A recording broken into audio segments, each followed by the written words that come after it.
Ooh, here we go.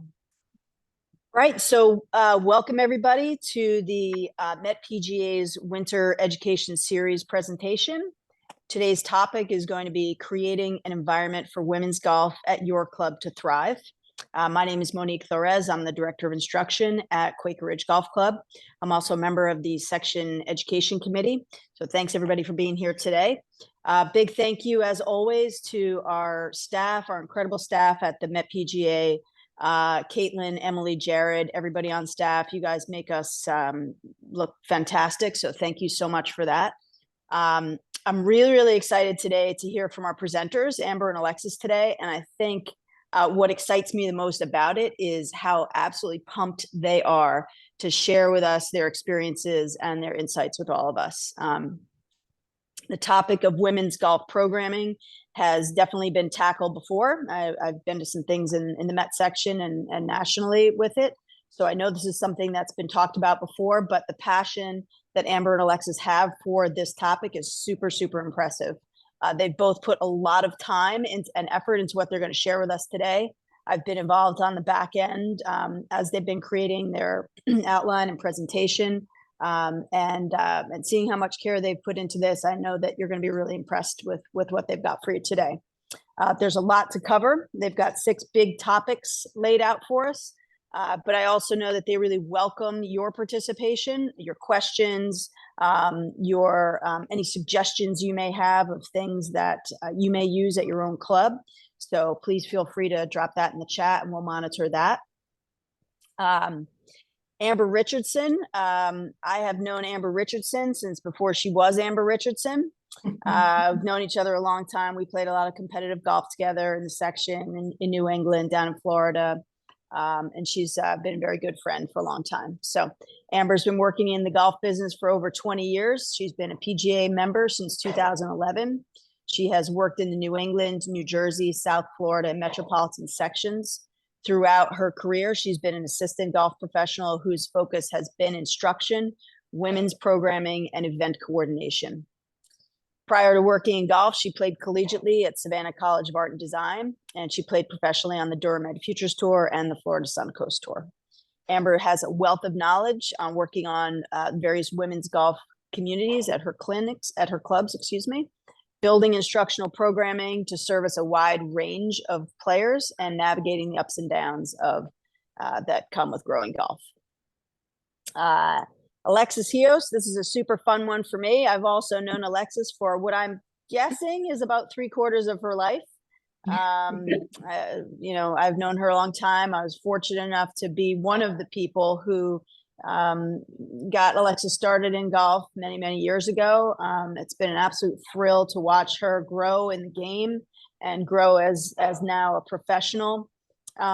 So it gives me a lot of pride to see her here today, and I'm really excited for you to hear from her. So Alexis is an assistant golf professional at Woodway Country Club in Darien, Connecticut.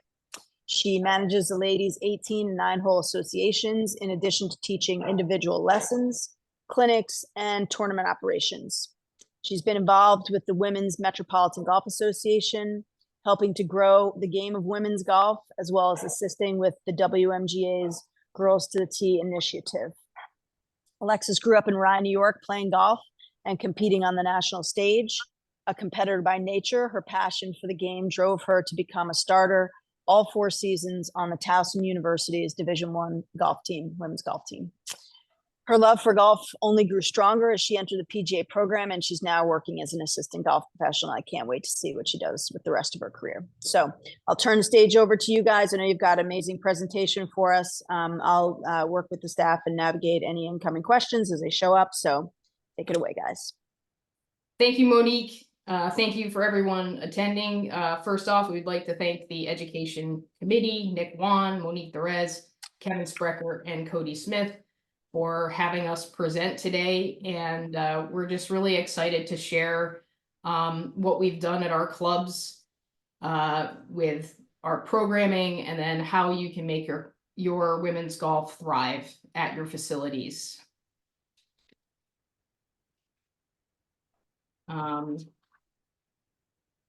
Oops. So just gonna So we have a little slide presentation for you here today. I'm just getting things kind of going. One of the main things that's super important that we have found in women's programming is that creating an inclusive playing environment for your women.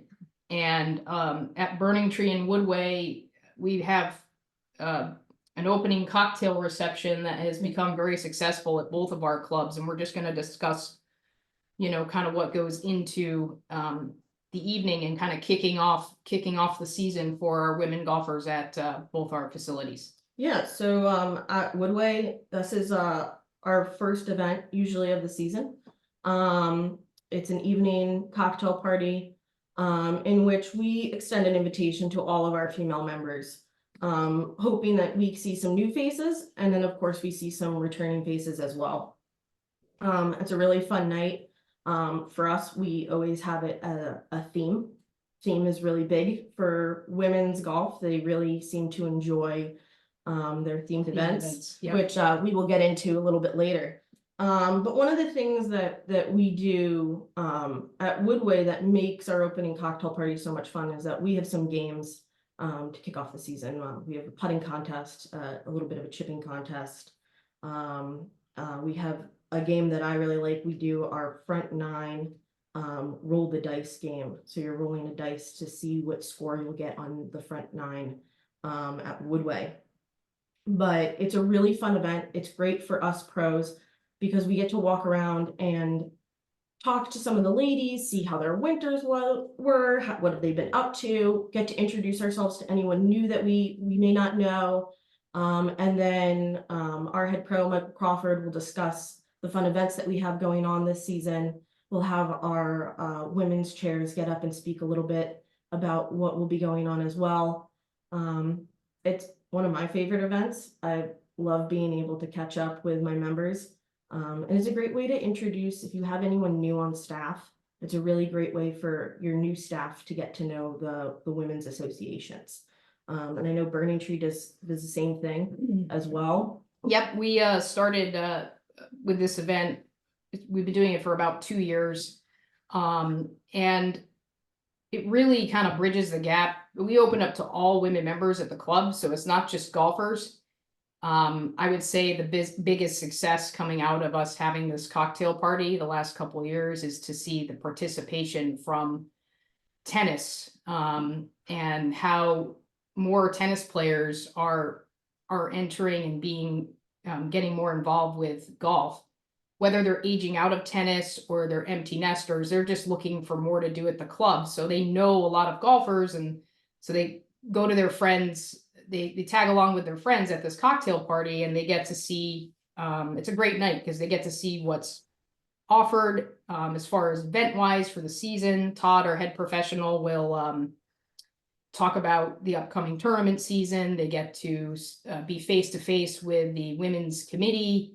And I'll get up and I'll talk about, you know, my player development programs that I'm offering for the season. So it's just a great way for the staff and the membership to mingle, but also try to get non-golfers involved with the golf programming at the club. So it's a fun night. And of course, you know, there's cocktails. Who doesn't like a good cocktail, you know, cocktail evening. So let me just. Can I just ask you guys a question? Sure. So I think the thing that comes across to me when you're talking about women's opening night events or cocktail parties, which maybe a lot of clubs have, but the theme that comes across to me is trust, right? Is establishing trust with your members. And I think the beginning of the season is a great way to do that. You know, what are you guys' thoughts on how developing this trust with your maybe golfers, or as you're describing, like, you know, maybe they're tennis players or maybe they're squash players or something coming into golf? Like, can you discuss a little bit how building that trust has impacted your programs? Yeah, I would say, you know, one thing that I find, I guess, with throughout women's golf, but I think women in general, is you know, women like to talk. And one thing, you know, that I love to do when we're at these opening cocktail parties is chat with them, ask them, you know, what's been going on in their lives. Did they play golf over the winter? What programs did they, you know, do when it came to golf or anything else? Most of the time, having a personal connection with your ladies groups or any client in general really kind of breaks the barrier between golf pro and member. And even though we do want to kind of still keep that, I think it makes it a little more personal. And that creates trust in and of itself. I know I have like a really great relationship with my ladies groups. You know, where we talk about whatever they did over the winter, and I ask them possibly about what programming they had at their clubs if they went down south, just so that I can get an idea Yeah. as to maybe should we implement things here? Are these things that they liked? Are they things that they didn't like? But also just talking about life stuff as well. You know, that makes it, any way you can make things a little more personal, I find really builds trust Yeah. with people. And it kind of welcomes them Yeah. to want to come, take lessons, join your clinics, and even join any of your associations or programs you may have. Yeah, and I think it's also too, it gives them a sense of calm when they come to this event. And one of the things that I didn't mention that I meant to mention in the last slide is we give out a women's golf booklet. It has all the events in the booklet for the season. It has questions that they might have, like how do you book a lesson? How do you who should you, you know, what tournaments might fit your playing level? So it's kind of like know before you go, which I'm going to touch upon a little bit later when we talk about player development programming. But that builds trust alone, because it just like kind of answers, it just kind of answers the questions ahead of time, and it just makes people, I think, feel more comfortable when they have a better sense of like how they're able to get into something at their club. I think the other thing is we do at Woodway, a lot of our clinics are prior to our women's opening cocktail party. So our clinics will start off usually mid-April, and just that alone kind of gets the women to meet one another through golf and then get to know us as staff before that day comes of going to the cocktail party. And it's something that I will encourage every single participant in our clinics to go to. Just so that they get to meet us, they get to hear about what may be going on for the season. We not only talk about our 18-holer and 9-holer associations, but we'll also talk about our fun events and our 9 and dines, our mixed twilights. There's many different ways to get women to participate that doesn't have to be in an organized way, which we will also get into as well. Yep. So moving on, we have our clubs are similar facilities. Woodway and Burning Tree were both 18-hole facilities. And we've organized our women's groups a little bit differently, but there's one mission with creating an inclusive environment, and it's just make it fun and have options for all skill levels. So we're going to talk a little bit about how our women's groups are organized at our clubs and what we do to kind of make it fun and engaging for everyone. So at Woodway, we do have we have 18 and 9-hole associations. They are 2 separate associations. We never really see too much of a 9-holers. You know, we see them maybe season by season, some 9-holers moving up to 18-holers, but not so much in season. Our 18-holers, I would say, are more of the competitive player. They participate in Met team matches. They're very involved with inter-club events. They've been involved in the Women's Metropolitan Golf Association in some way. They participate in those events. They're definitely the seasoned player. Most of our events throughout the season for 18-holers, I would say, are any format in which you're playing your own golf ball. Stroke play, match play. We even have some better balls and best balls in there as well. We'll throw a few scrambles in, but it's not as often. And that's because they are a more competitive player. It's what they've wanted. Whereas our 9-holers, I would say the demographic is usually above 50. and they are looking for a more fun, non-competitive events to play in. We have seen that the demographic of women in our 9-holers is starting to kind of change a little bit throughout the years as more women have started to participate in what we would call our modern golf events, which we will get into as well. But our 9-holers are definitely more of they want something fun. They're not super competitive. They enjoy a more of a team environment. So they will play more of those scramble formats, more of those the fun formats that golf offers. But one thing I do want to touch upon is that we do a buddy event, and that's usually about once a month throughout the season, in which the 18-holers and 9-holers will play a 9-hole scramble together. We try to pair up. We try to keep it in like foursomes. So if we have two 18-holers, we have two 9-holers. And we'll try to get the two associations to kind of mix together, get to know one another, and encourage 9-holers to, move up to 18-holers and try it out every so often. It's not so bad, and even though they are more competitive, they do have a lot of fun, and we do have a lot of fun 18-hole events. I know over at Burning Tree, they found they did some interesting research, and that not all women's golf participants are always your 18 or 9-holer. Yep. So they've switched things up a bit. Yeah, we really have changed a lot with women's golf over the last couple years at Burning Tree. And we were seeing before COVID just a little bit of a decline in participation, and even we were having issues of just like kind of a toxic environment. We were traditionally 18 and 9-hole associations, and the board and women's committee really wanted to change the culture and make things more fun and welcoming. And they recognized that there was this need to create a friendlier environment. There was also, with the associations, you could pay 2 sets of dues if you wanted to play in the 18 and 9. And we did have some players that did that.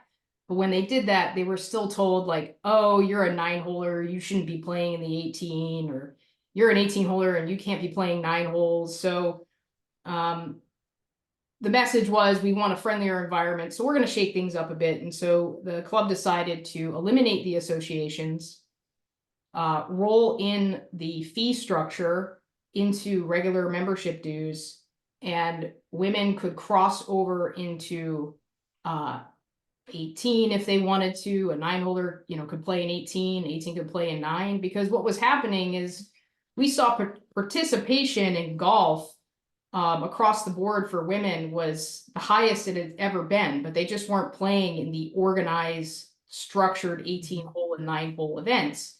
So we were trying to get that participation back up. So the club eliminated the associations. Now it's just called Women's Golf at Burning Tree. We have 9-hole events, 18-hole events, social women's golf.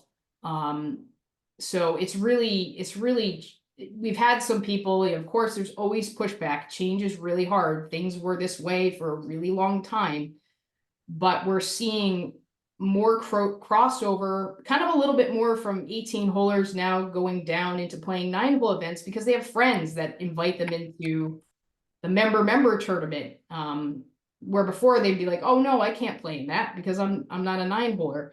We do protect the boarded events. So for example, if you're going to play in the 9-hole club championship, you have to have a 20.0 index and above. So it just protects the field from a single-digit handicap dropping down from the 18-hole group and winning the 9-hole club championship. So we do have protections that way.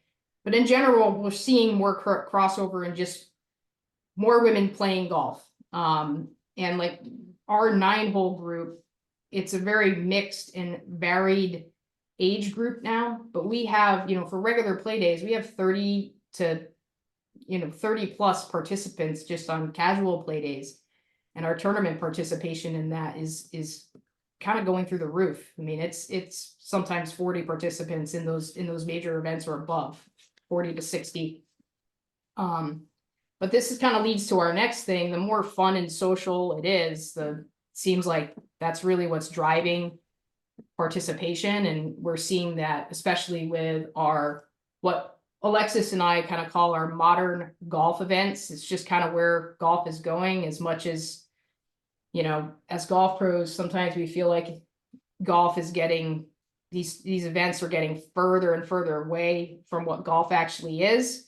But it seems like this is where our members really want to spend their time. And we have, I know at Woodway, they run some very successful 9 and 9 and mixed golf tournaments. And Alexis and I are going to talk about, kind of what those events are like. But all these events seem to really sell out fast. I'm going to talk about Margaritaville in a second, and that sold out in 6 minutes last year, where we had a wait list. So it's pretty crazy. Yeah. So these modern golf events, we're seeing that, a lot of the times you're having more women participate in these events because the intimidation factor is no longer present.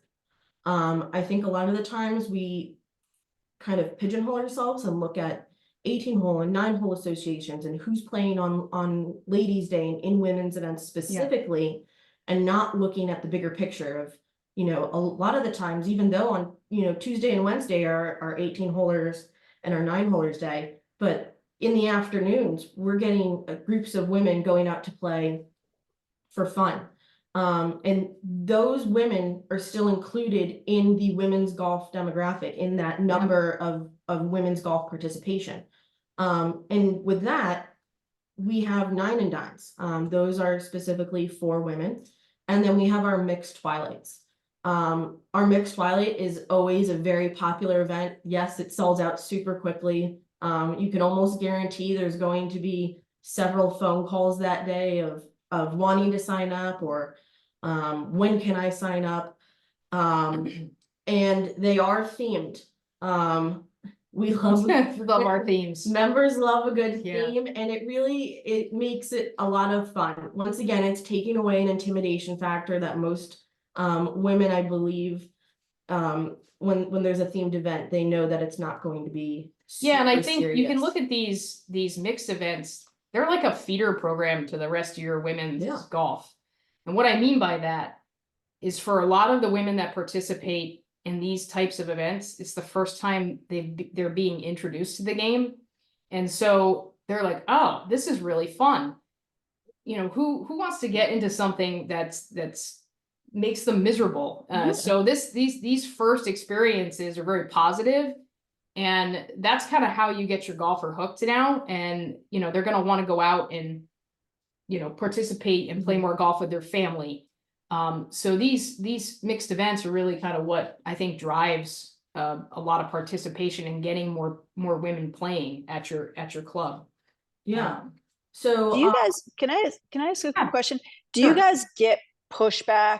I know we talked a little bit before we hopped on the call about themed events. I mean, I kind of how I've experienced it at my clubs is like, there's been a group of women who love themes, and then there's a group of women who are like, I hate themes. Like, how much pushback do you get? And like, do you see any of this related to other ways that golf is being consumed by, just by people, like Topgolf, or, kids' birthday parties, or, Alexis, your work, in Stanford? Like, do you think that influences it, and what's your general thought on themes? Yeah, I mean, I personally, I've not received any pushback from our ladies No. about it. Most of the time, we actually find that they're very excited and They're like really into it. very into Yeah. it. Obviously, as golf pros, make sure that you have your limitations as well. Yeah. We're still trying to run a golf tournament here. Okay. So we have had some, crazy requests when it's come to certain themes of, dressing up or having certain stuff out on the golf course that we have had to say, like, no, we can't put that out there. It's, it's either going to ruin the golf course, or it's going to take away from what we are trying to do as golf professionals. Yeah, exactly. And also too, I mean, there's also a staff limitation, you Mhm. know, this goes along with communicating with the committee and making sure you know what the expectations are, but sometimes, you know, some of the things that's been asked of us, we don't necessarily have the staffing capability to do Yeah. what they're asking for, so it's like some of the things can be a little bit kind of ludicrous and out of this world, so you have to kind of bring them back to reality. And then also there's a cost factor. Like sometimes the things that are asked for, it's like, well, that doesn't fit into your budget. And that sometimes can pertain more to like the food and bev side. I would say sometimes like they want to get very elaborate with food and beverage, and just with the cost of food, right now, it's like that's just not going to work. So Yeah. it's communicating well with your committee as well, and making sure that you just kind of have everything you planned out ahead of time. Yeah. So there's no surprises. I would say most of the time, your committee is pretty good about knowing their limitations as to what to do Yeah. and what not to do. Yeah. Um, But generally, I think they get really into the theme, especially love it, they yeah. almost get more upset. You know, I made this mistake once. I mean, with running women's golf, there are trials and tribulations, and you do make mistakes and you learn from them quickly. I would say like it's not a perfect world running running women's golf associations, but I made the mistake of sending out an email that didn't include which color team. You know, it was like a red and white theme or whatever, and they're like, "Oh my gosh, Amber, you didn't. I don't know what team I'm playing for." So they were upset. They didn't know if they had to wear a white shirt or a blue shirt. So, you know, just there's sometimes like that they find that to be more important than anything than the golf. Yeah, I mean, so for our mixed twilights and our 9 and 9s, I have one of the examples of instead of doing a closest to the pin, we had a Western themed event. We did a closest to the boot. We had a boot out on one of our par threes.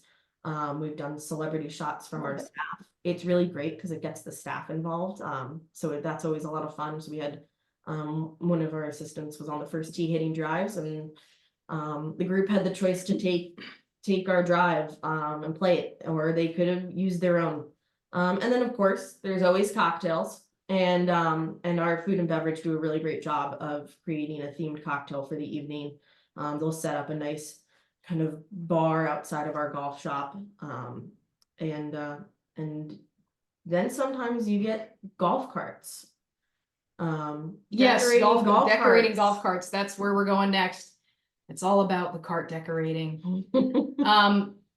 There's been a traditional event at Burning Tree for a long time. It's Margaritaville themed, and last year we had 184 players. I think that might be the largest amount of participants we've had. It's sold out in 6 minutes. And this is how serious people get about this event. Like when it sells out, Amber's inbox just blows up like, oh my gosh, I didn't get in. And usually we'll have a wait list very quickly. And I think last year we were able to get everybody off that wait list. So we do our best to really try to involve everyone. This is an all hands on deck tournament. Everyone on the staff is involved with this because it's very large. It takes a lot of work to put together. The way that we do the tournament side of it is it's 9 holes. It's actually alternate shot of the couple. And then at the end of the hole, the low score of the couple is recorded as the 4-person team score. But I think that like has gone out the window over the last couple of years. We've had people play very different formats than you know what's announced. But we have two tournaments. We have a front 9 tournament and a back 9 tournament because the field's so large. But really the emphasis over the last couple of years has been I would say the golf cart decorating has really kind of, you know, gone on steroids recently, because it's just, you know, we have anywhere from like a Jurassic, I think there was like a Jurassic Park theme, Super Mario Brothers, but now what's happened is people are also starting to get dressed up based on their cart theme.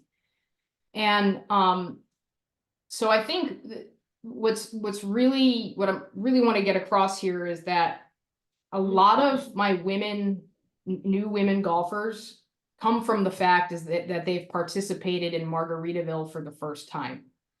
A lot of them have zero golfing experience. So I actually will have to put together a separate clinic called Margaritaville Prep a couple weeks prior to this tournament, because there's women that are signed up who have never played golf in their life, and they want to at least have a sense of how to hold the club and how to swing. So I'll usually do like an hour and a half clinic, it's a crash course to golf, okay? Where they'll learn just the essential basics to just get them surviving for this event. But really it also too, like, because there's this decorating component to it, I mean, I feel like that's where they feel like they could really participate. I mean, this is serious stuff. Like, we get phone calls. We got a phone call about, what's the dimension of the golf cart, Amber?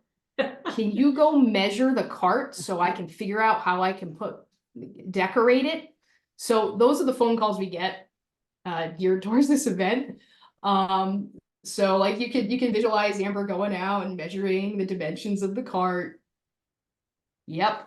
Our other big events, you know, we've seen the demographic at Burning Tree change quite a bit. We have a lot of women that work, that they have high-powered careers, and they're not able to play on Tuesday or Wednesday morning. And so they also don't want the stress of posting a score. So some of the other things that we run is a 6 after 6 work golf, as well as once a month we do these things called links and drinks, and they're very socially driven, but it's kind of we call it golf your way.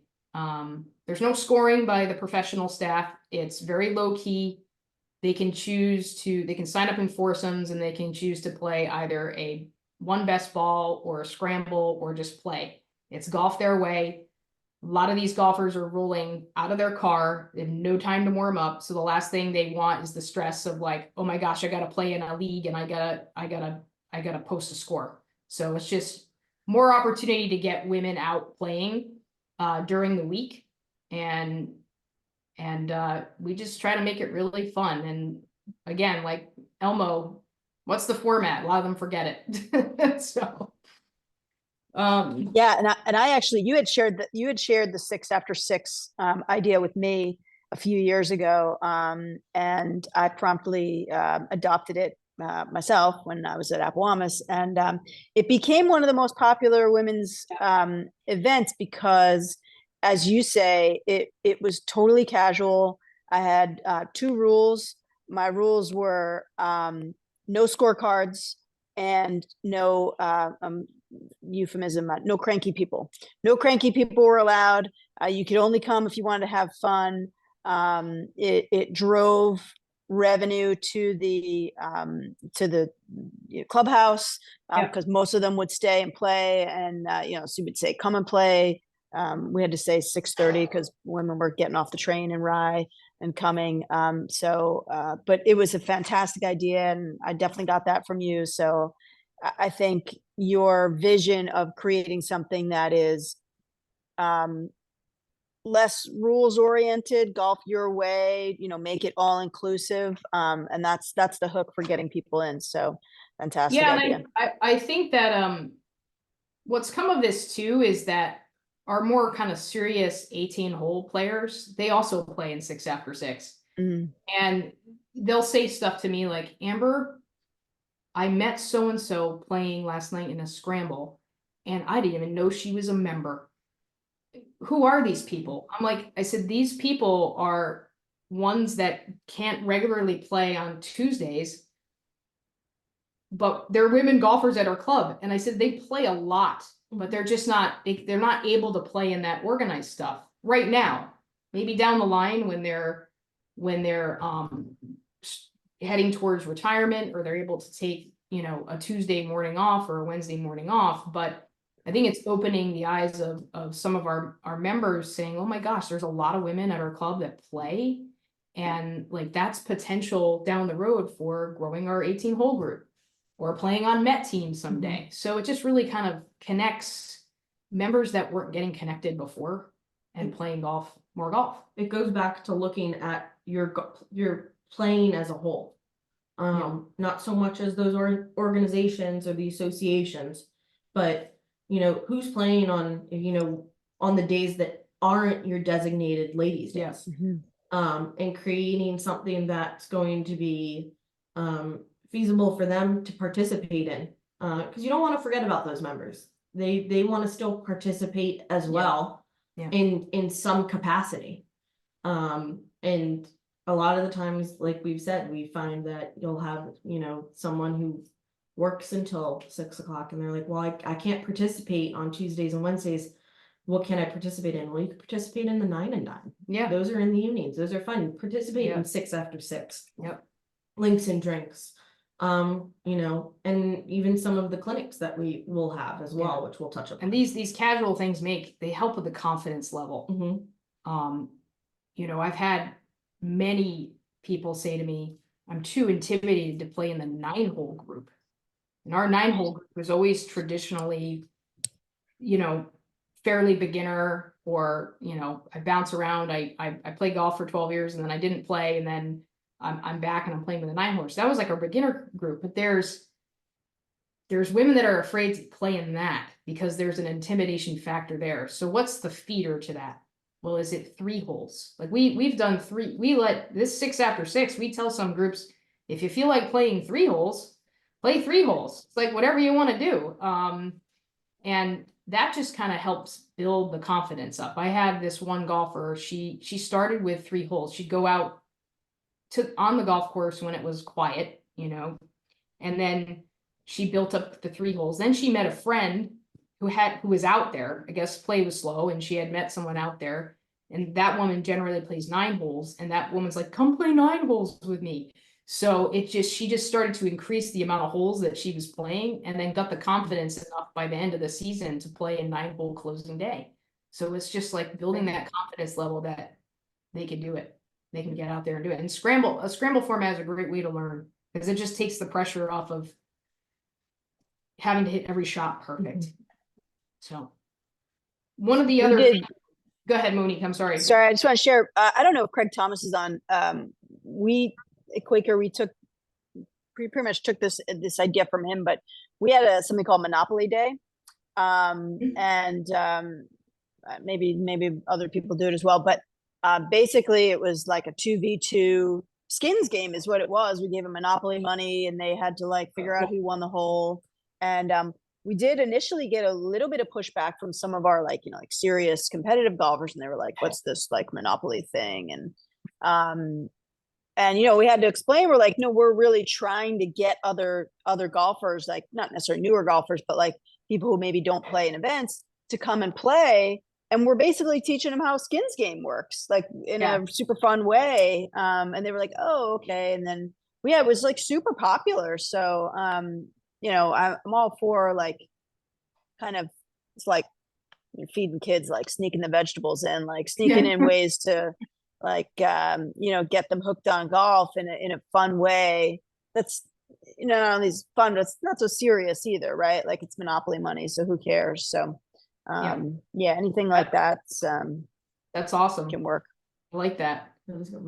So along the theme, continuing with the themes, just to be clear, not every event at our club is themed. No. But I think you got to do at least a couple a year. And it doesn't mean you're dressing up as the pro.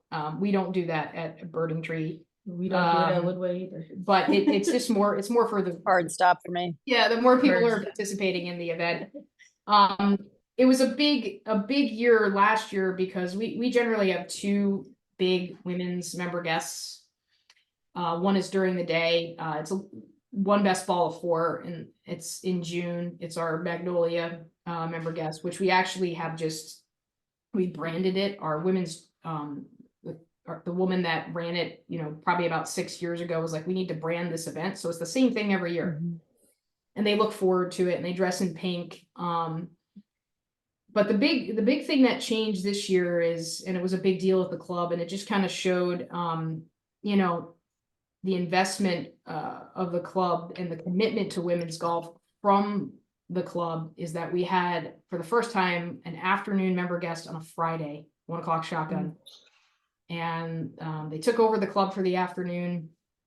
And there's dinner following and putting contest. And sadly, it got rained out about the 6th hole, but everybody went in and had a good time and did the putting contest. But the feedback back that we got, I mean, I think all the participants that signed up for it realized the magnitude of how important this was for the women to have a member guest on what would normally be a busy Friday afternoon for the tee sheet. Was a big deal for Burning Tree and women's golf. So very successful event. It's coming back this year, I believe at the same time. And I think it will be, we'll see what happens this year. So that's good. I mean, Go ahead, Alexis. we've had our June member guest is typically an afternoon shotgun. It is on a Tuesday, so it is on Ladies' Day, but it is a big deal for women to have these afternoon shotguns, especially for these events. Because typically they believe their allotted time is the morning. So being able to enjoy an evening at the club and at their golf course, for them is a really big deal.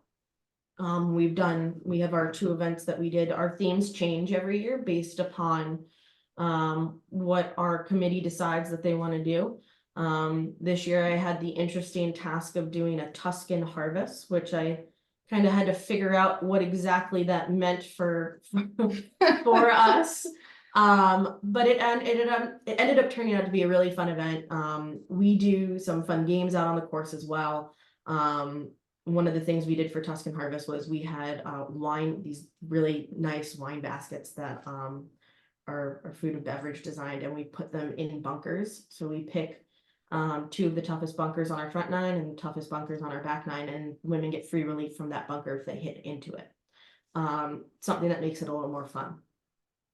We always Maybe we could implement that in the Met Open as well. that would be Just really an nice. idea. No, somebody actually did just come in with a question. Who does your flyers for these events? They're amazing, first of all. I mean, whoever does them, I want to hire them. Alexis does hers at Woodway. Really? I used to do mine at Burning Trees, but now we have a communications director, Samantha Okay. Iron. So give her kudos for what's represented today.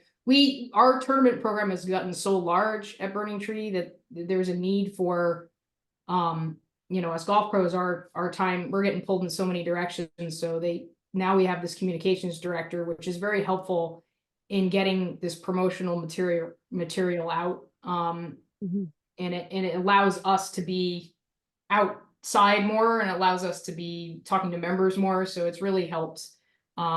We still have to make sure that we keep the communications director on a schedule. Like, she's not going to remember to send out every flyer, but I'm going to go into that shortly under our tournament best practices, and I'll show you kind of what a mock tournament Excel schedule for email schedule spreadsheet. Yeah.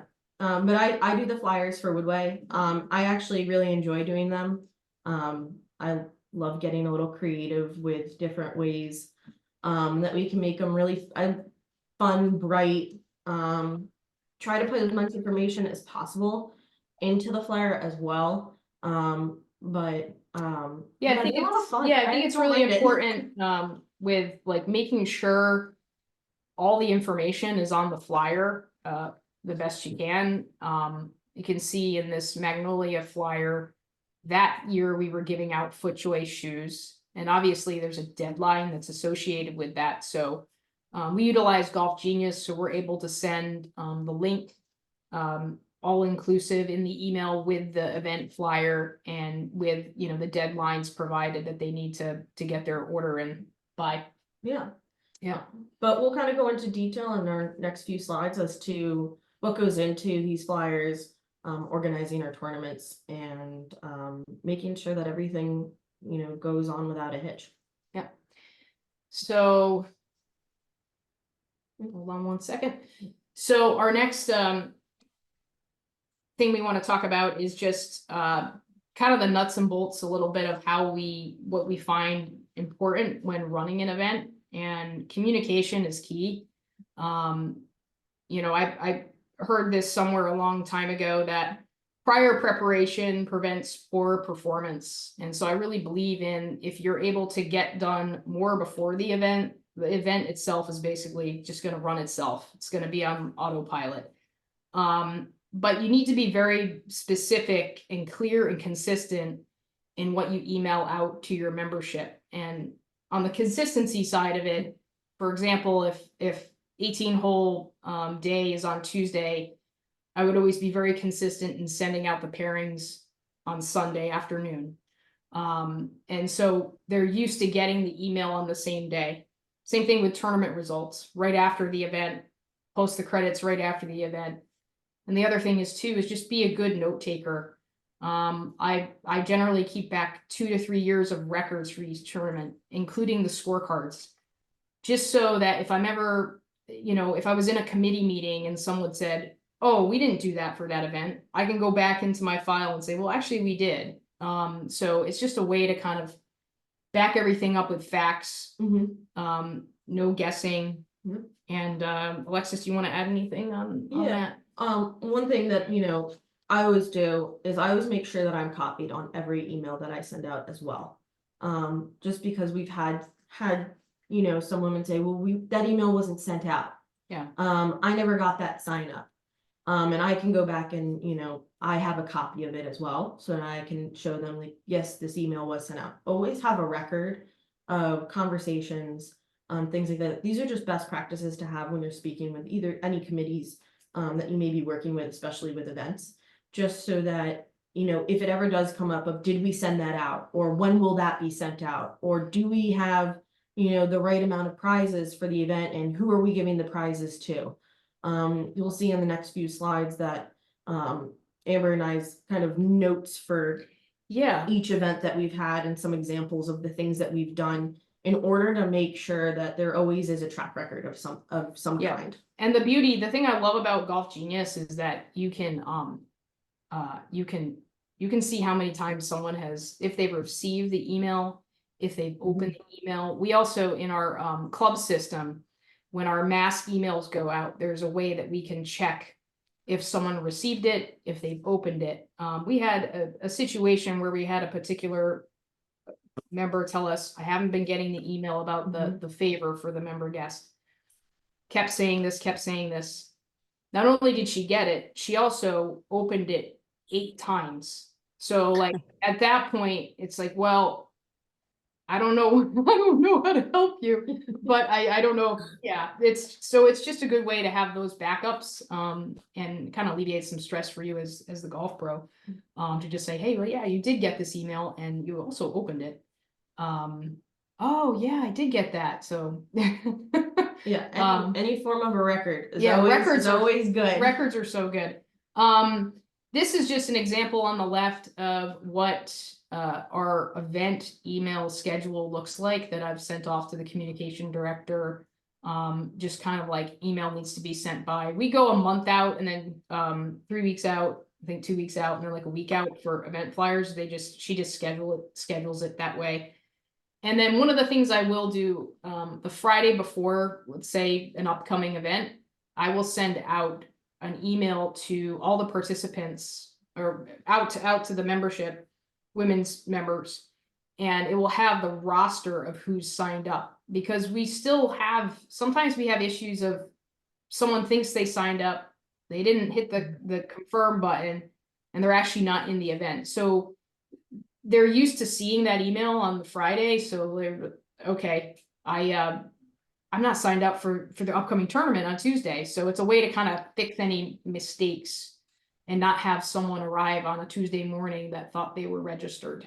Yeah, I'll do a very similar thing in which, we'll have our event, and through Golf Genius, I'll send out an email. It'll always be, remember, this is the time that the event's starting, this is the format of the event. Any rules that we may have for whatever the game is for that day. I'll always ask, would anyone like to take a cart or a caddy? We also do push carts as well at Woodway. So if we're allowing push carts that day, I will ask that as well. because sometimes our ladies forget to check it off when they do their sign up or put in a request for that.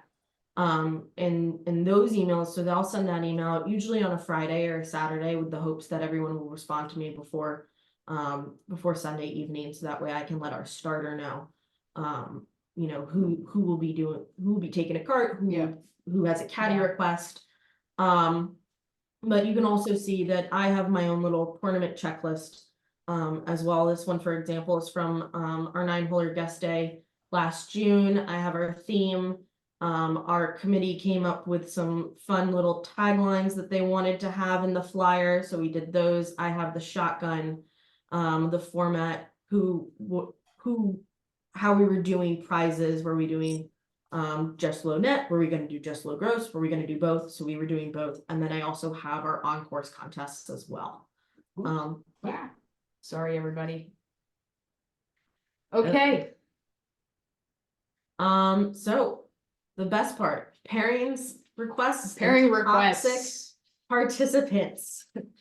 We're gonna, in a little bit, we're gonna open up, we do have some questions to the group. We're gonna Mhm. see kind of, you know, if anybody wants to add to this here. With running women's golf over the years, you're always gonna have some type of, there's always gonna be some toxic participant that might ruin it for your whole field or for a group.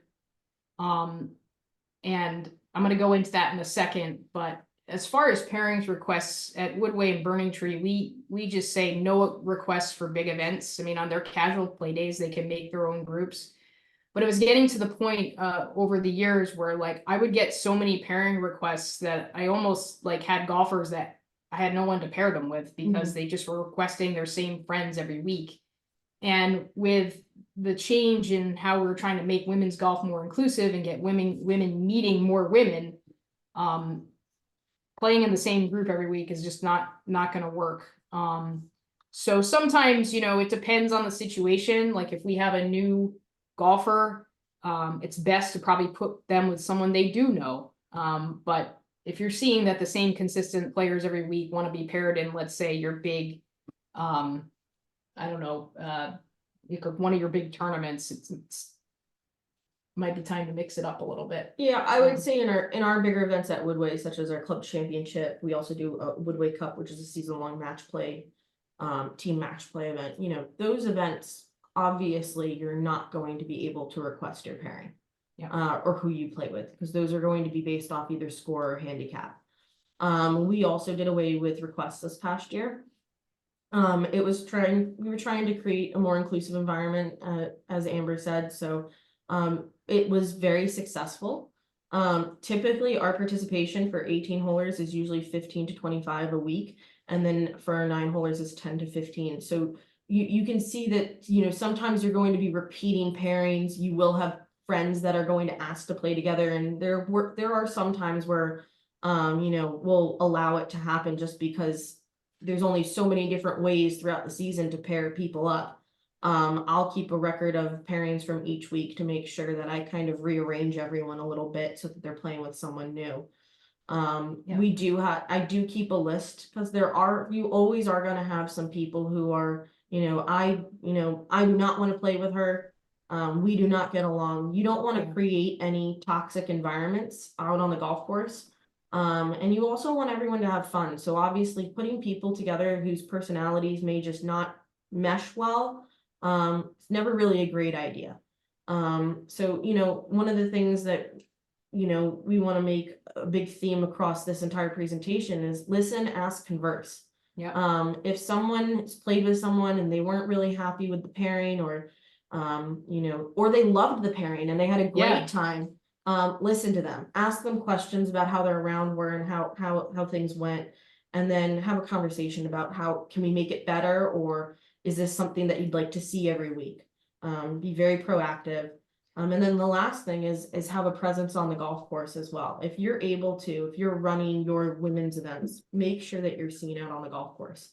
We'll discuss a little more about that. It's if your staffing allows, and for example, the more competitive the tournament is, that seems to kind of bring out some of the worst behavior with some of our participants. So we've just kind of try to be proactive in saying, okay, this member match play tournament is coming up.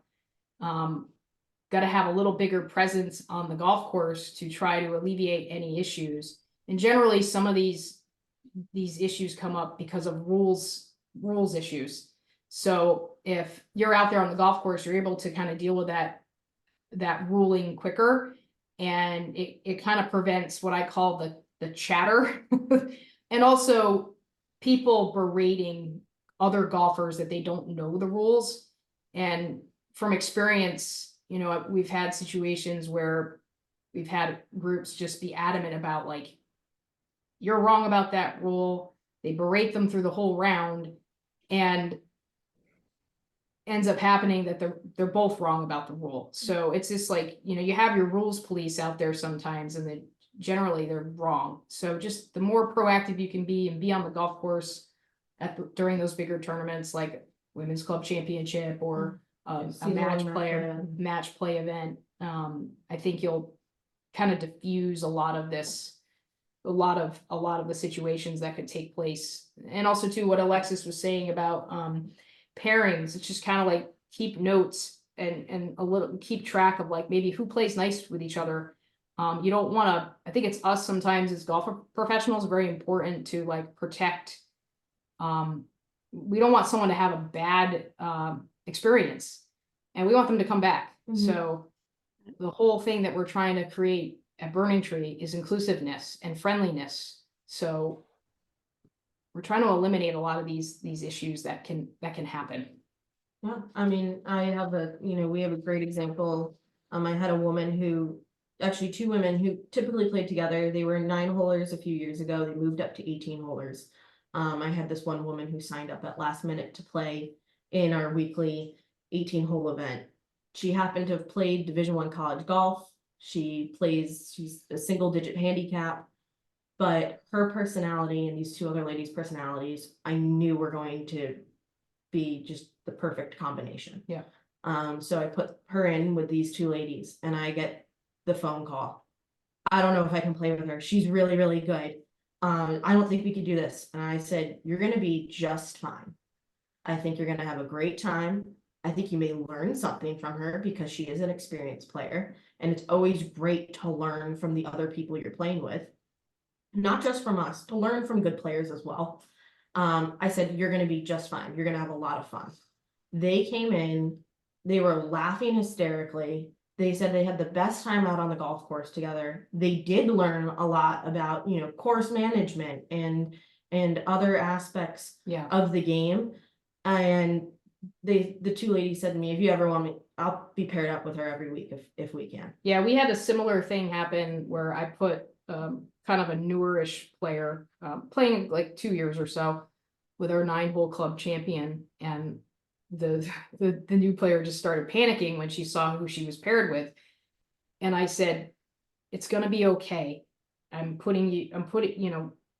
in there for a reason. And so she got done with a round. She's like, I'll play with her every week. Yep. I had such a good time. She's so nice. She's so helpful. So when making pairings, it's not always about pairing based upon skill level. It's really kind of learning personalities, and kind of hard if you don't have a history of seeing how your membership is. But over time, you'll start to build and see who likes playing with each other. Talk with your staff too if you're new at your club. I mean, it was one thing that I was very lucky that everyone I work with was very helpful and was like, you should pair so and so with this person. Don't pair with that person. They were very helpful, and it got my year last year. Last year was my second year at Woodway. Became much easier knowing what to do and who to pair with. Yeah. So talk with your people, with everyone on staff, because they will also have suggestions, and a lot of the times they're very, very helpful. It kind of goes back, I think, to what we mentioned earlier about trust, right? Like, like the more your members trust you, they're going to have anxieties about certain things for sure, but they trust you. You have that relationship with them that you've been developing throughout the season, throughout the year.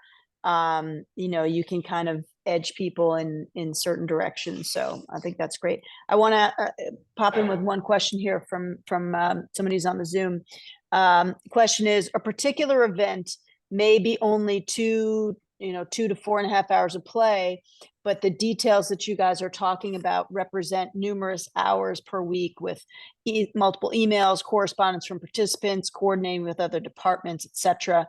Can you speak a little bit to the time management process for you guys, like staffing wise, and how it's divided up amongst the professional staff? I think it's a great question. Yeah, we do, it's great at Woodway because we have Michael Crawford's phenomenal at making a staff schedule with what everyone's responsibility is for the season. It has all of our names on it, the events that are our responsibilities, and who we may be paired up with on staff as well. So it's never just one of us doing an entire event. I will always have somebody else paired up with me. Though I run all ladies events, I'm going to have somebody else on staff who's going to kind of observe and follow along and help me if I need any help with anything. As for time management, I'll start usually member guests, I would say, are ones that I'll start probably a month or two out. Just organizing and preparing, talking with my committees about what exactly they want to do, communicating with food and beverage as well. When it comes to our weekly play, I usually leave probably start our 18-holer ladies days on Tuesdays. So I'll start, preparation and doing pairings and stuff usually on like Thursday or Friday of that week. Yeah. I'll block just about an hour of my time from, on Thursday, maybe on Friday, maybe a little bit of time on Saturday. And then Sunday, I'll make sure that I have everything printed, scorecard backs printed. I won't print scorecards until day of because we typically get a lot of changes day of. I get a lot of text messages and emails on Mondays. And I try my very best to not read those emails. But when it does come to the event, I will make sure that I read those emails. But so the scorecards will actually be printed on Monday or on Tuesday. But backs, proxies for the golf course, pairings, everything will be done usually by Saturday for that. Yeah, and I think from experience, you just kind of have to, if you're also a busy teacher, you have to shape your lesson book and actually put in your lesson book time blocked out to run these events. I'm just going to give you an example of our big member guest that's in June. I start working on that event for communication in April, because generally there's going to be like a deadline for the prizes that we're getting. We communicate through the whole department, food and beverage, golf. If it's a big event like this, we have an email thread that's going back and forth. And along the lines that we're talking about here is also meeting with your committee at the beginning of the season to get a sense of like what's expected. But I would say, you have to get good as far as time management. You have to get good at making sure you're blocking your lesson book to run this stuff. And I know it's a bummer because you're at the same time you're losing some revenue, but then you also have the duty of managing and running tournaments. So I would, because I have on Fridays, I'll send out the roster for big tournaments. I would generally block like an hour to answer emails and to send that email out on the Friday afternoon. What I would say, and what I wasn't always good at, is checking my email on a Monday. So really, from my experience, is you need you need some you need to have a barrier. You need to have a barrier. There needs to be a happy balance so that you can maintain a nice work-life balance. And I wasn't always good at that. So if it's like an emergency, like, oh my gosh, Amber, I'm sick and I can't play tomorrow, and you have a round robin member on Tuesday, and you got to find a golfer or you got to find a partner for that person, because it's a team event, then that's probably something you're going to have to handle. But if it's something that's not an emergency or not important, like, you're going to have to wait till answering it the next day, just so you can have some level of of sanity. Yeah, I'll get the email about, I don't like the tea there. Can we move the tea on Tuesday? I'm probably not going to respond to that email on a Monday. It's not pressing. Yeah, But yes, if someone is dropped out of an event or wants to add in, that is an email that I do consider an emergency or need of a response. yeah, But kind of talking about, preparation and time is serving on these committees as well. And speaking Hey, with, Alexis, I just want to pop in because I know you're getting ready to go on another topic, which is awesome. Great idea and suggestion from Samantha. Sam, welcome back to the section. Great to have you here again. She's got basically just an idea, which I think is a great one. She's just speaking of pairings at Warwick Country Club this year, which is her former place. The first time this 18-hole group implemented an ambassador program of experienced women golfers who volunteered to play with new golfers, show them the ropes. New golfers could request an ambassador, and then they would get together, make their own tee times. I think it was a great concept, a great way for professionals to be able to identify who they could count on to be kind and patient with newbies. And since the members volunteered, it was a win-win. So awesome. Kind of sounds like your 18 and 9 pairing program, but I love the idea of calling it an ambassador program, and I think that's a great suggestion. that's awesome. great. Thank you, Sam. That's awesome. Just briefly, committees, communicating with your committee. Just going to talk a little bit about my involvement. Todd Wingarter, head professional at Burning Tree, a couple of years ago asked me to be a part of actually the golf committee. I sat as a liaison on that committee to the women's golf. No voting rights or anything like that, just to listen. And I found that my time being on the golf committee, although some of the meetings get very long, you learn a lot about how the club operates, what type of what's expected of the golf operation for the season or on a monthly basis. We would meet once a month. So it's just a great way to check in, and it helped me just kind of be another, kind of backup with Todd, just another set of ears. I would just be like the note taker and just take notes. But if you're someone that, and I also sat on the would sit in on the women's committee meetings, and that was really helpful in just being able to implement what they wanted. But don't be afraid to ask to be involved. I mean, if you're someone that wants to be, especially if you're an assistant that wants to be a head pro someday or a director of golf, being involved in these meetings, you learn so much.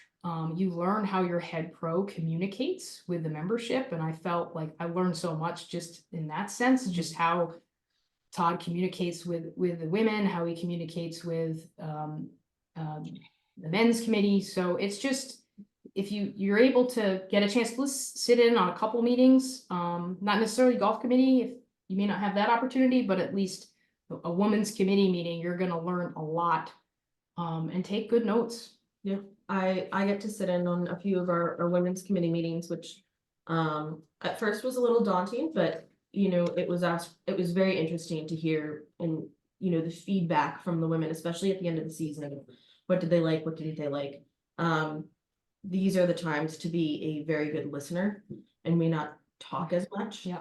And I kind of just sat there, I listened, I took notes. And then with those notes, I kind of went back to our head pro, Michael Crawford, and we kind of discussed, like, what are some things that we can do? What are things that we did that were great, and let's continue with that. And what are some things that we can do that we can improve upon that may make their experience a little bit better? And it was successful. Feedback is so helpful. Like, it helps you be a better pro. Yeah. And sometimes it might be like a little hard to hear things, but in the end, it makes you better at your job. Yeah. You want your membership to have a good experience. So, Yeah. Moving on, any other questions before we move on? I think it's great to be, the committee stuff. I always sat on the women's committee, which again helped build that trust and rapport with the women. They feel like, you're an advocate for them. I think it's really important for head pros. I mean, I don't know what might be different at different clubs, but if the head pro can be involved too, because one of the things I always noticed with, women's committee meetings is there can be this sort of feeling like, oh, like, like the men's committee, like, would never let us, have a member guest on 4 o'clock on a Friday. Sorry, that's the heat. 4 o'clock on a Friday, and I'd be like, well, I'm not sure about that. Maybe we can take it to them and let me advocate for this. And then I think if your head pro is there, it gives so much more validation to the committee, and makes the women really feel heard. And I think that's all people want, really, is to be heard, right? I So think it's super, like, we always see things as we're a team, and we're the team at Burning Tree, and the head pro being in the meeting is super important. And it's huge. I think for an assistant, learning a lot with just how the head pro communicates in the committee. And also too, it's like, yeah, sometimes you might need that head pro there to say, sometimes this is kind of a situation that can happen. Oh, we want to block the T sheet for 10 women on a Friday afternoon. It's like, well, probably can't do that, right? So it really is a great learning experience, and I'm very happy that Todd involved me in this aspect of the operation, because I learned a ton. So it's just like, it's important to communicate among your staff and be a team, and it just makes the operation run more smooth. Question? We have a question. Yes, I will get that question for you. Yes, but we have. Yeah, John Deegan, the Waikagill Women's Yeah. Chair, sits on the golf committee. Yeah. So at the time when I served on the committee, we had the women's chair. When we were associations, we had the women's chair of the 18-hole association and the 9-hole association, both on the golf committee. And then myself. And now we have, because we're just women's golf at Burning Tree, we have the women's woman chair of women's golf sits on the golf committee. Yeah. It's great. Awesome. Great stuff. Yep. So now we're going to move on, and we're going to talk kind of our favorite part of being golf professionals is player development, getting to teach and build these players and getting them enjoying the game and introducing them to the game. We're going to predominantly talk about beginner golfers or the non-golfer. Alexis and I, we thought about this and kind of what types of golfers there are. You gotta know your audience, and this is just a couple ideas that we had, that there's many types of women who get into the game, many types of golfers. Yeah. Go ahead, Alexis. Yeah. Just kind of tell us who they are. You'll notice when you start doing your clinics, and this goes for not just women, but for any golfer out there, is you'll have someone who's the athlete, has unbelievable good hand-eye coordinations, never touched a club in their life, but is going to figure it out pretty quickly. We call them the forever golfer, or the 30-year beginner golfer, as one of my ladies called herself. She's been playing golf for as long as, it's probably her whole life maybe, and she just hasn't really improved or played and then stopped. Yeah. Obviously your beginner golfer, you'll have your working mom who's coming to either just the clinic because she has the hour to do so, or she's coming to your, modern golf events in the evenings. The social golfer, your serious player, which will be probably more of your 18-holers, the casual golfer, the no-holer. Yeah. I have a few. Yeah, Amber has a few no-holers, and of course the family golfer, the people who just want to be able to go out on a Saturday afternoon and play with their kids. Yeah. So these are the faces of the many golfers that we see that come to our clinics. And, there are, over the years, I've discovered that there are just differences in how women think when they come to learn golf for the first time, and really kind of getting into that mindset or what's going through their brain before taking up golf, I think is very important to understand. And I learned this by making mistakes. It's okay to make mistakes, but you learn from your mistakes and you move on. But generally, the big one that women want to know before they go, very important. They want to know the rules. They want to know where they need to be. They want to know where they're meeting. They want to know what they need to wear. So for example, a lot of my players are coming from tennis. Some of them never stepped foot on the golf operation. They may not be aware of the dress code. Some might be told by their husbands, but they want to know what they need to wear. If they need clubs, I'm afraid. What do I wear? Do I need clubs? Help. Will everyone be better than me? Even in a beginner clinic, you get that. Will everybody be better than me? Where's the driving range? Mhm. What's a putter? You know, these are all common. You can just keep going on and on.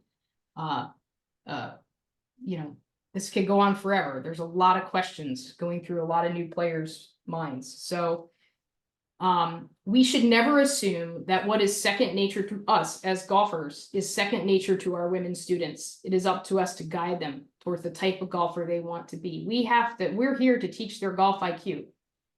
I can't tell you how many times I have someone ask me, Amber, how do I drive the golf cart?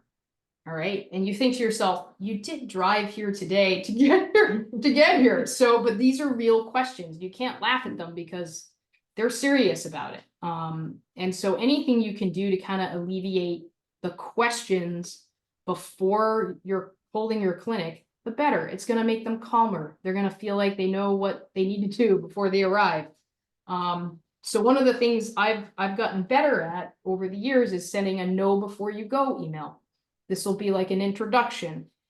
Hey, I'm so excited to see you for the Golf 101 Chipping Clinic coming up this Tuesday. We will meet in front of the golf shop, you know, just say where you're going to meet, talk about what you're going to work on, what clubs they'll need. If you don't have clubs, I will provide clubs for you. So it's just giving them a blueprint of what's coming up. And then, you know, we're busy golf pros, but I do my best to at least try to reconnect with them Mhm. after the clinic.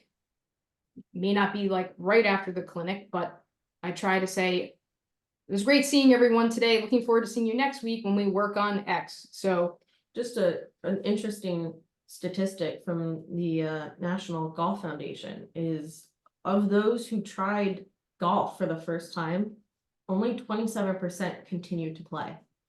And of the beginners who took lessons, only 8% of them reported that their instructor contacted them after their lessons. So, you know, remember, contacting or checking in does not always have to be through an email, a phone call, a text message. yep. It could be as simple as you're up at the range hitting golf balls, practicing on your own. And you're just going over to check in to say hi to whoever. Yeah, how you doing? see. How's it Yeah. going? How was your round the other day? Yeah. You know, do you have any questions? You know, I found that just taking 5 minutes to, you know, whether to watch someone swing or chat with them about how their week was, you know, really was a big step for them to just have an open communication. A lot of the times I found that most of the women that I teach are never going to come back to me to be like, hey, like this, I had trouble with this, unless they're going to book a lesson. Yeah. And I want to be able to have that open conversation through passing. And now I have a lot of my ladies who'll come through after their round and be like, can we just chat about something that happened on the 7th hole today? Yeah. And I'm like, sure, tell me about it. You know, and we'll have a quick 5-minute conversation, and that may come with a lesson too, of can we book a lesson to work on this? Yeah, so make sure that you're communicating with your women's golf, especially clinics, checking in, see how they're doing. It goes a long way. Yep, shows that you care. Mhm. And so Now, this is gonna. I just want to add one thing to that too. I think you guys make a great point about that know before you go email.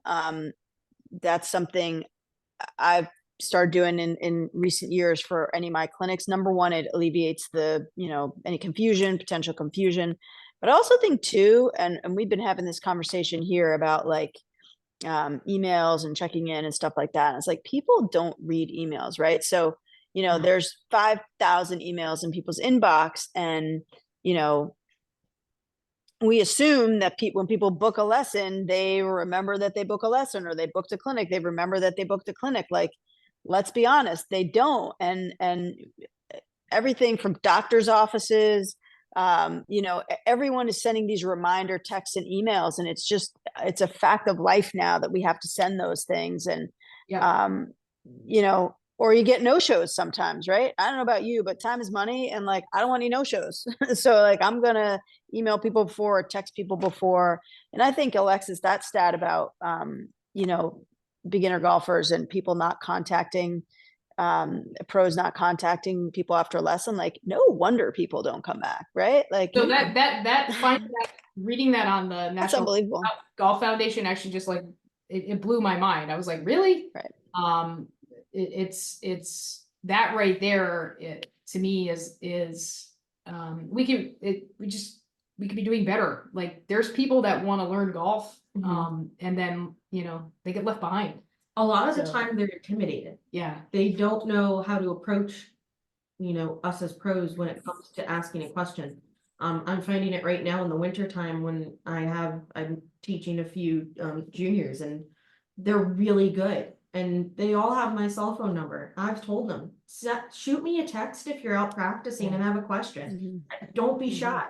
I'm happy to answer any questions you may have. In the summertime being at Woodway, I have the freedom that I'm there all the time. So anyone can come up and approach me and ask me a question.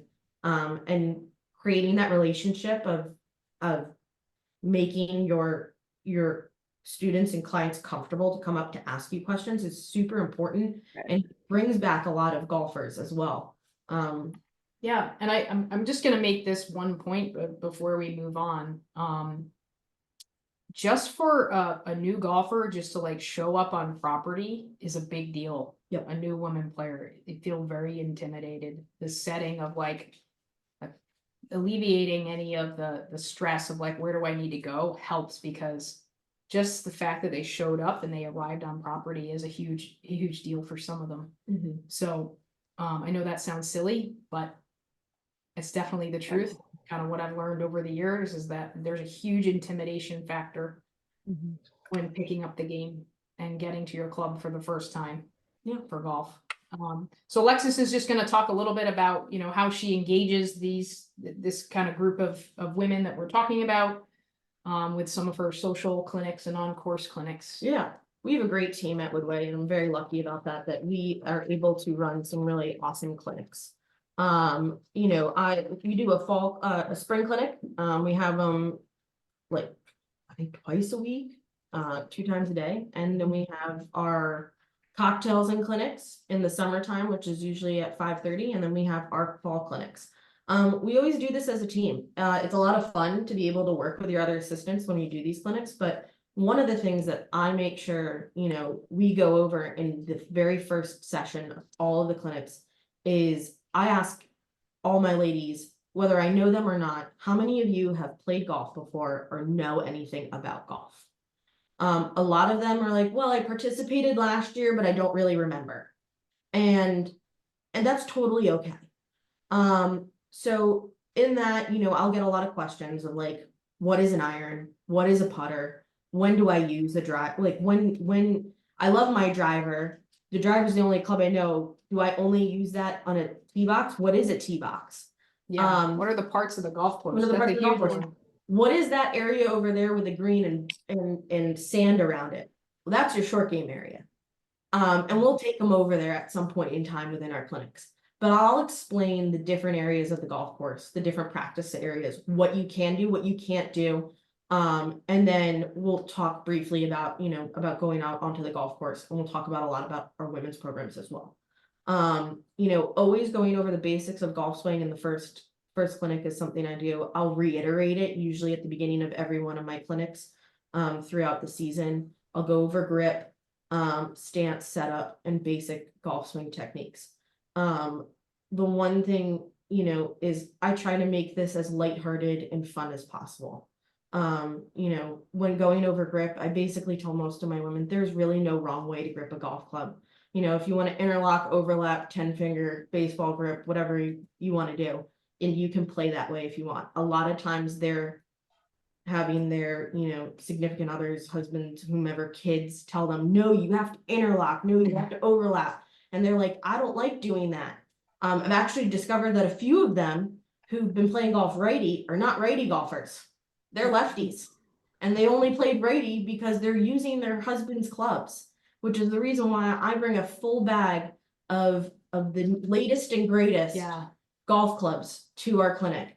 I had a woman show up with like 30-year-old Ping Zing irons with senior steel shafts in them. You gotta get better swing first, honey, before we get you new clubs. Right, and the only club that she had in that she actually liked was a 3-iron, and she could not.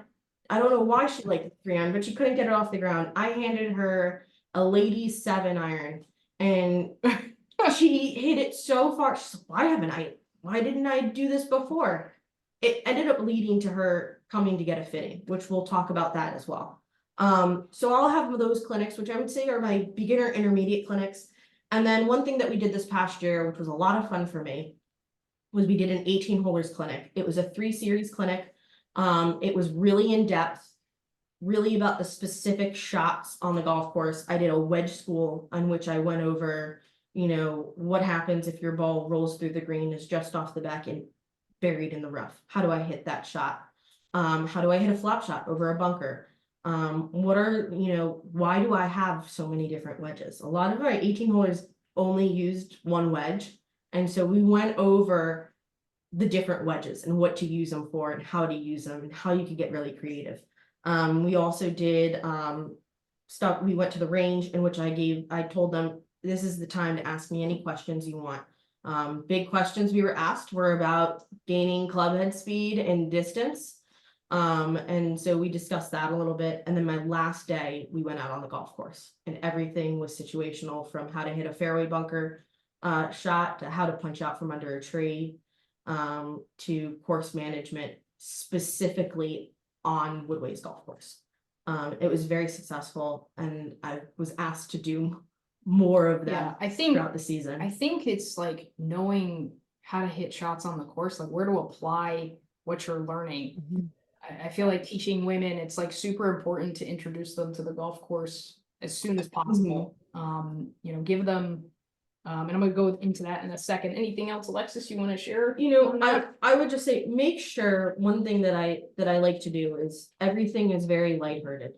Everything, is fun, is funny. When we get too serious, that's when that beginner golfer is usually gonna walk away. And you will see, you're gonna have a group of women who only want to chit chat. Let them chit chat. Yeah. You're gonna have a group of women who really want to focus on very specifics of the golf swing. Stick with those women and teach them what you'd like. Yep. And you're gonna have a group who's like, I just want to get the ball off the tee. So this is where knowing your demographic, knowing who you're teaching, knowing your audience is super important, and be able to adapt to that, because it's okay that not everyone's going to be totally into it. As long as they keep coming back and they're showing up to play, that's all that matters. Yeah, like at Burning Tree, I do have structured clinics, which I'll promote and advertise, but I've had some women, just especially kind of my tennis players who have friends that play tennis, they do their own, they'll build their own custom clinic. So in the spring, when I advertise the structured clinics that I have, I'll say at the bottom, if this date and time doesn't work for your schedule and you have a private group, 4 to 6 women that want to do, their own clinic, please contact me. So, we have a rock star staff at Burning Tree, Todd Wingirter, like I've mentioned before, and John Schmall and Dan Powers. Dan will we'll work together and teach the women's beginner clinics together, so we can just have more a 1 to 4 student ratio, so we can take eight students, and we try to just give them early successes. We start them on the green, hearing the ball go into the hole, get them hooked, like, oh my gosh, I can do this. And then work back to, chipping, and then, 50 yards and in, and then fairway shots, and then tee shots. So just trying to give them a little snidbit, an introduction to each part of the game. And then we'll start them out 50 yards, playing from 50 yards, and then work back. So kind of structuring our beginner clinics that way has been very successful for us. And then, our ultimate goal is to get them to play, 3 holes and then move up to 6 and 9. So we've had a lot of successes with some of our players who have started in that program. And then now they're playing the 9-hole group. The other ones that we run are social, successful one this past season was Wine and Wedges, where I got a life-size blow-up wine bottle that I put on the pitching green, and they had to hit over it, and then I set up I had 4 stations. We had tic-tac-duck, where they had to play tic-tac-toe with a duck. We also had, I'm for whatever reason, we're forgetting the other stations that we did, but we do things that simulate golf, but are fun, so that they're learning, but it's not like, they're really not thinking about learning, but they're creating the motor patterns they need to hit those shots. And then another popular clinic, and I know I've talked mainly about beginner clinics. I do teach advanced players as well.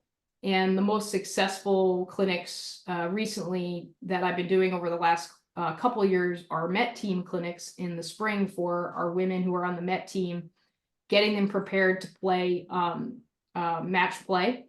And we will do an 1.5-hour session, which is half hour of supervised practice, where I kind of let the class pick the topic, and then we go out onto the golf course and go work on those shots that they want to get more comfortable with. So it's really kind of the clinic kind of takes on a mind of its own, which is kind of fun with on-course clinics, because usually you get a lot of questions, but they want to know how to put it into action.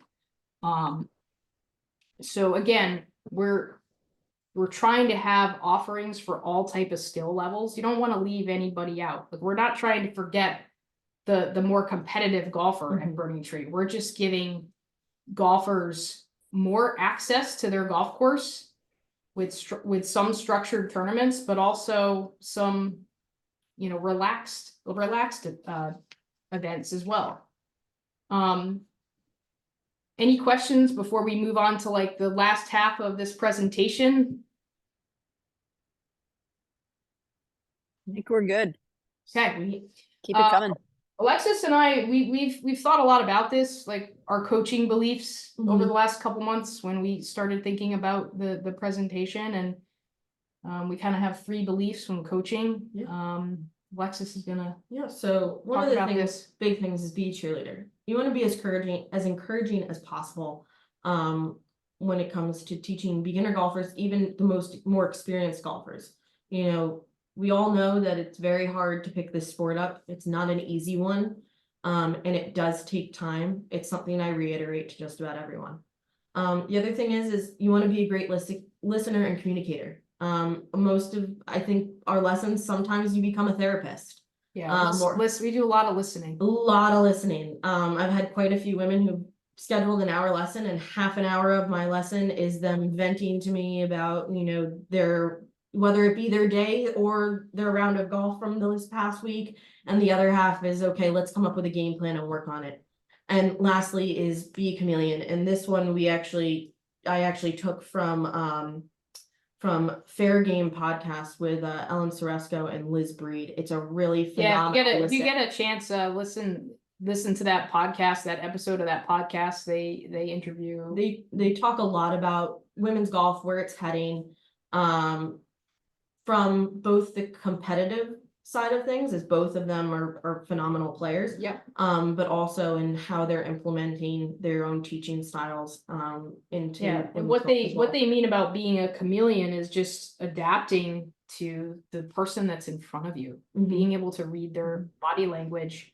Sometimes you're gonna get a woman golfer who's had just like a really bad day. You can kind of feel that like something's going on in her life that it's not related to golf, but it's really ruining for golf. Mhm.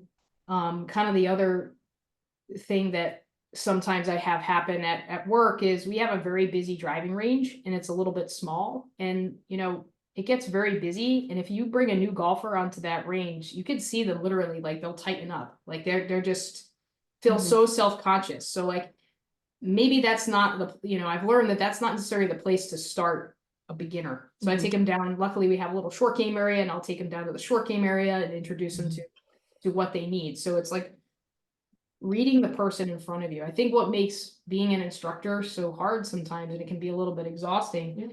is that every human being is different.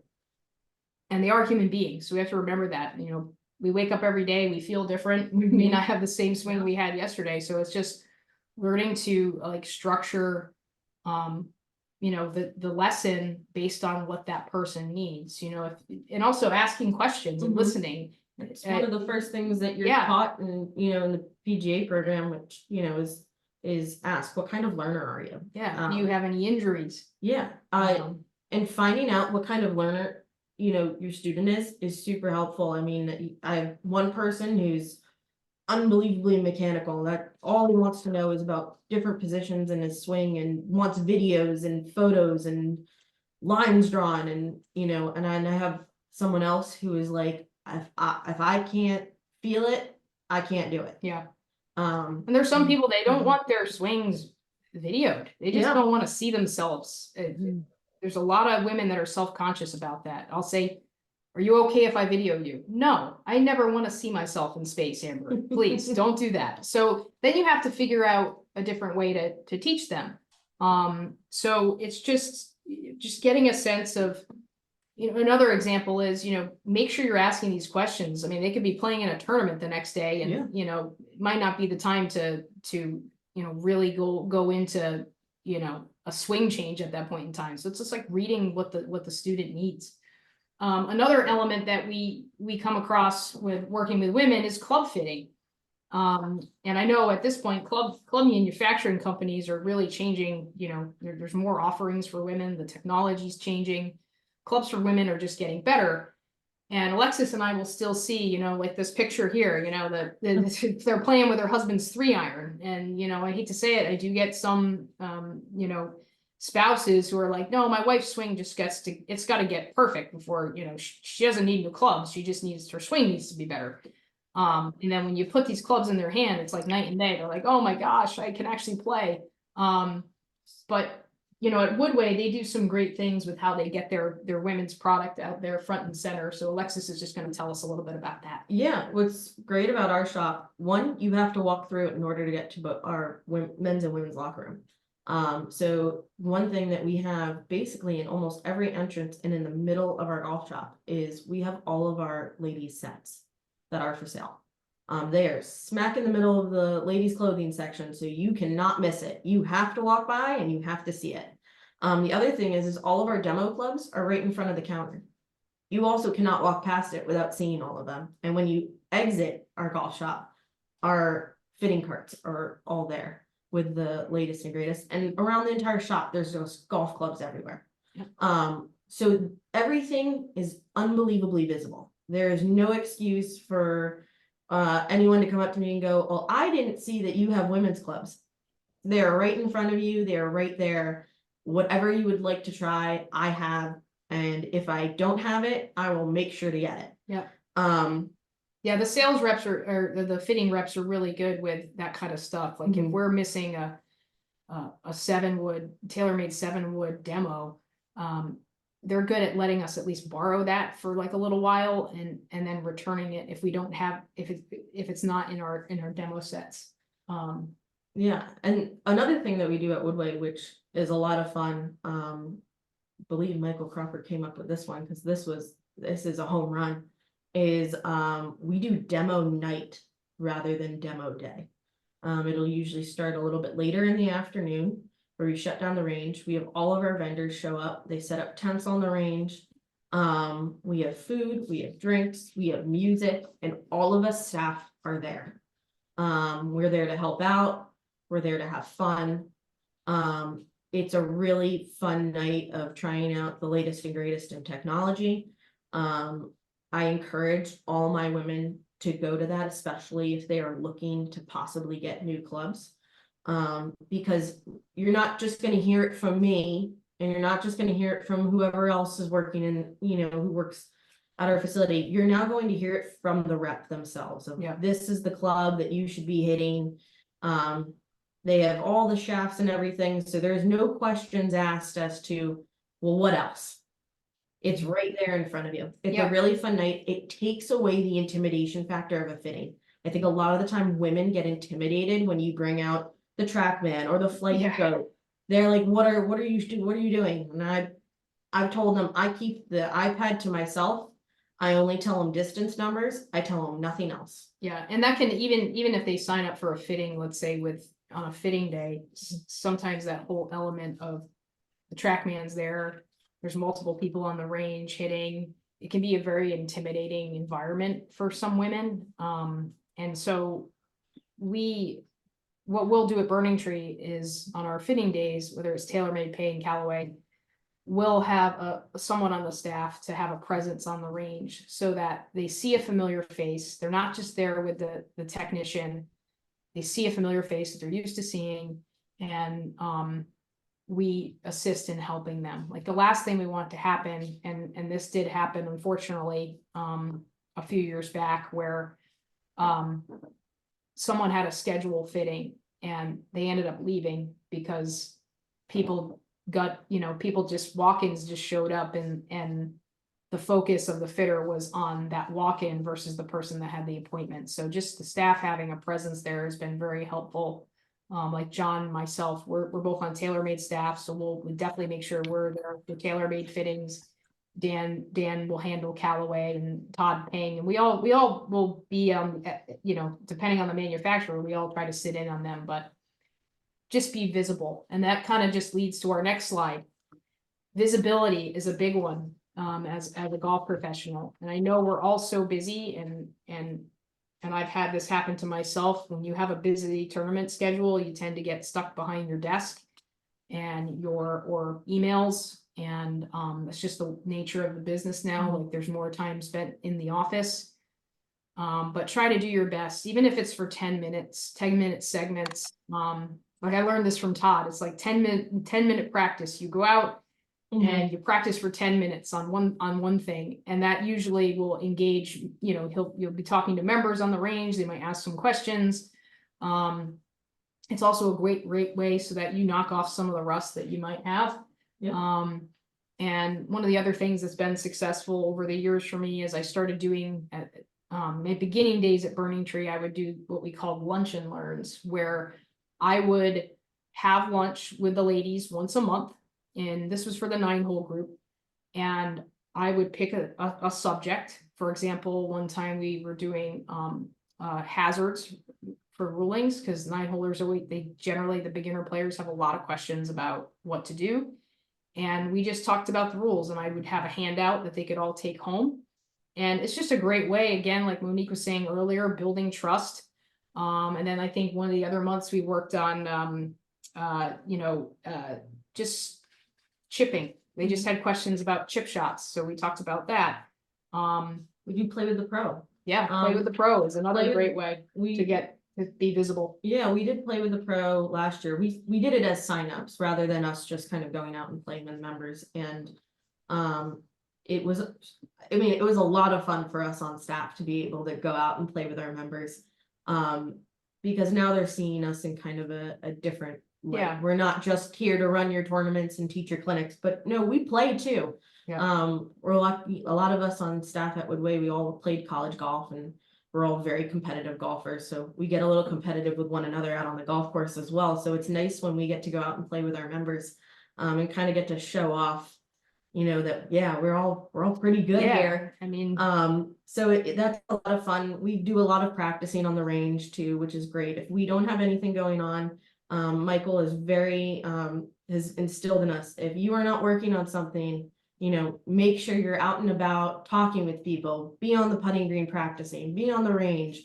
And one of the things that I did my first year at Woodway, which was super helpful for me to get to know members, was I hung around the golf shop, and outside by our starter and just kind of introduced myself to people, chatted with people.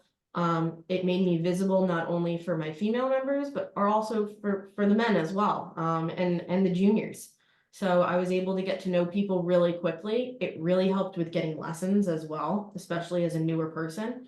And now I try to make sure that I'm not someone who loves to sit. I have to be moving at all times.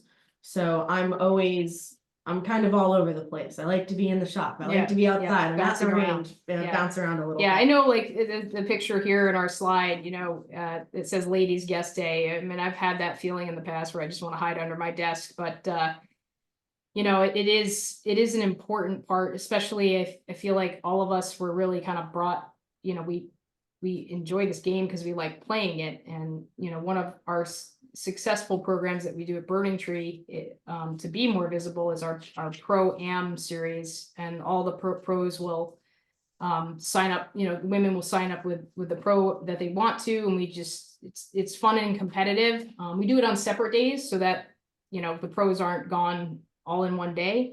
But whoever is you know, gross and net combined winner, that team, the ladies on that team can win some shop credit. So it's just a fun, our 18 holders tend to be the ones that like to participate in that because it's a little more competitive. So the current state of the industry, you know, we are seeing that women's golf is growing at a Alarming rate. really fast rate, which is really cool to see. And that, you know, we are excited as to the direction that women's golf is going in. And because of that, because of this growth, getting on to kind of our next slide, I know we're kind of running on, you know, trying to finish this up here within the next few minutes. The women golf professionals is a small pool. We make up only about 8%.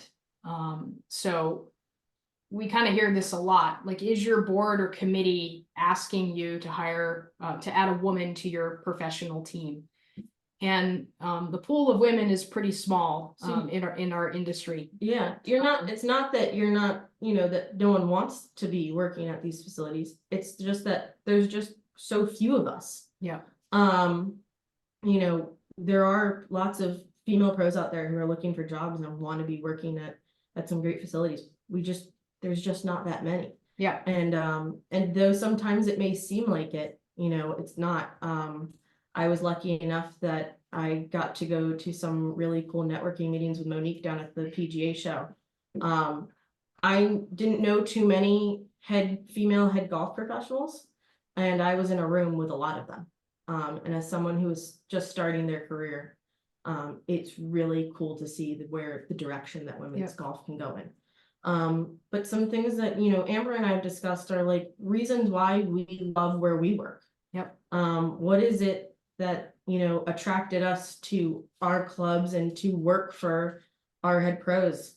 And, you know, a few things that I could say about working for Michael is that, you know, I'm a valued professional, and he makes it known to me that, you know, that I'm valued.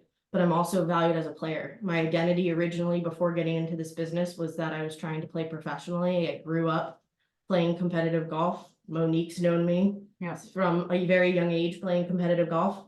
And it's valued that's really the core of who I am. I do love running tournaments and I love teaching, but that's also in there as well. And I'm encouraged to play in tournaments and represent Woodway, which is another thing that I love to be able to do. Yeah. So I think, like, too, in just kind of speaking along the lines of like clubs that might be trying to attract or recruit a woman professional, one of the elements that I think is very important is like potential for growth. What's 5 years going to look like down the line? And how is the staff being set up for the success? Yeah, and giving them responsibility. After only a few months working at Woodway, I was given the responsibility of 18 and 9 holers. To me, that was something that meant a huge amount to me, because I was now valued. I was valued as a professional, that I knew exactly what I was doing, and I was trusted to run those programs. You know, giving any professional some form of responsibility. Yeah, That's and, on STEM. balanced responsibility. I Yeah. think sometimes for, you know, when you're a woman professional, you know, you tend to get hired to run the women's associations, but sometimes that woman also wants to be involved with men's tournaments. So it's, you know, take some of your male professionals and have them run some women's events. It's only gonna make every golf professional at your operation just better at their jobs. Mhm. So, you know, we Lots of- did a little bit of research here on this that, you know, women and men, when you're recruiting them, they pretty much want the same thing. But it's just flip-flopped a little bit. This Gallup poll that we found back, it was done back in 2021. Women, you know, greater work-life balance and better well-being is at the top of the list. And increases in income and improved benefits is second. And then that's flip-flop for men. But men and women are looking for the same thing when you know, these factors when they're looking for employment. So that's just like some of the stuff that we've discovered or we'd like to share with all of you. Does anybody have any questions? That kind of concludes our presentation. I hope you found it. Yeah, and I just Helpful. lastly want to say, you know, Amber and I have both been lucky to have some really great mentors. Luckily for me, I have two of my mentors here with me now, Amber and Monique, who've known me for a very long time. So, you know, creating a mentorship program at your facility is also really great. And, you know, introducing your pros to even other people outside of your facility that could possibly help them to improve. I've been very grateful to grow up in the Met section and know a lot of you who are on this call and get to know you as I've kind of gone through my career, and a lot of you have become mentors and have given me some really great advice. And I know Amber has had some really great mentors as I well. mean, I just really thinking back in the early days when I was playing, I remember meeting Monique playing in like New England Open, Mass Open, stuff like that. And, you know, just like, oh my gosh, she's a golf pro, you know, she teaches golf, like this is what she does. And then, you know, I ran into people like Cammie Maxfelt and CJ Reeves and Wendy Modick. And so like having this representation of women who are just like, you know, wow, she's a head pro, you know, Yeah. that was very, that kind of shaped my career and what, okay, this is possible, I can do this. So, thank you to, I'm probably missing some people, but thank you to my mentors. And I've been lucky enough to work for some really, really good head professionals that have been like super supportive in my development as a golf pro. So we just want to say thank you to everyone, and we really Yeah. appreciate your time. And Yeah, if you have any questions, let us know. if anyone else has any other great ideas, we'd love to hear. Yeah, as well. send them our Always way. open. Yeah, I mean, I listen, I'm blown away by what you guys have put together for today. Even though I was on so many calls with you doing that, and I've seen your outlines and stuff before, but yeah, I mean, super impressive. I think I was like taking notes the whole time on just some better things that we could be doing in our facility. So really appreciate you guys' time. I know for those of you on here, Amber and Alexis, more than happy to you know, hear from you after the presentation. If you have any questions, you may want to see some of the things they've shared. So really just a great job today, guys. And thanks very much. And look forward to some, I think we have at least one more, I think we have two more winter education series programs that I know of. So you should be hearing about those soon. So please come out, support us. And thank you guys again for just a great job today. Thank you, everybody.